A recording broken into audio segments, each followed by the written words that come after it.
Hello বন্ধুরা, YouTube app আপনারা যারা ইউজ করেন তারা এখন ইউটিউব অ্যাপ ওপেন করলে দেখতে পারবেন যে ইউটিউব অ্যাপের কিছু পরিবর্তন হয়েছে। ইউটিউব অ্যাপটা আপনাকে প্লে স্টোরে গিয়ে আপডেট করে নিতে হবে। তারপরে আপনি দেখতে পারবেন যে আপনার ইউটিউব চ্যানেলে যে সাইন ইন করতে হবে আপনাকে, তারপরে এখানেতে দেখতে পাবেন যে প্রোফাইল পিকচার আইকনটা আছে আপনার নিচে চলে গেছে। তাতে ক্লিক করলে দেখবেন আপনার চ্যানেলটা এরকমভাবে আসছে। তখন আপনি হয়তো একটু ঘাবড়ে যাচ্ছেন যে আপনার ইউটিউব চ্যানেলটা এরকমভাবে আসছে কেন। তাতে কিন্তু ঘাবড়ে যাওয়ার কোনো কারণ নাই। এখানটায় আপনি যদি চ্যানেল সুইচ করতে চান, এখানে সুইচ অপশানে ক্লিক করলে আপনার চ্যানেলগুলো চলে আসবে। এছাড়া আপনি এখানে আপনার গুগল অ্যাকাউন্টে ক্লিক করে আপনার যে গুগল অ্যাকাউন্টগুলো আছে সেগুলো দেখতে পেয়ে যাবেন।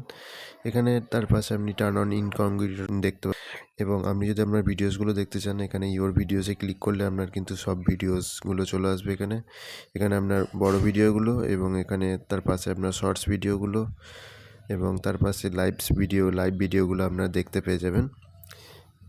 তারপরে আপনারা আর একটা কাজ করতে পারেন, এই আপনার যে প্রোফাইল পিকচার আইকনটা দেখতে পাচ্ছেন বাঁ দিকে, তাতে ক্লিক করলে আপনার শুধু ইউটিউব চ্যানেলটা সম্পর্কে দেখতে পাবেন। আপনার ইউটিউব চ্যানেলে সাবস্ক্রাইবার কত হলো, আপনার লোগোটা দেখতে পাবেন, প্রোফাইল পিকচার আইকন, আপনার ইউটিউব চ্যানেলের ভিডিওসগুলো সব দেখতে পাবেন, পপুলার ভিডিওস, শর্টস ভিডিও, সব ভিডিওগুলো দেখতে পাবেন। যে ফরম্যাটটা ছিল আগে সেই ফরম্যাটটা কিন্তু ইউটিউব অ্যাপের মাধ্যমে আপনারা নতুনভাবে এইভাবে দেখতে পাবেন, যেটা দেখতে আগের থেকে অনেক বেটার লাগছে।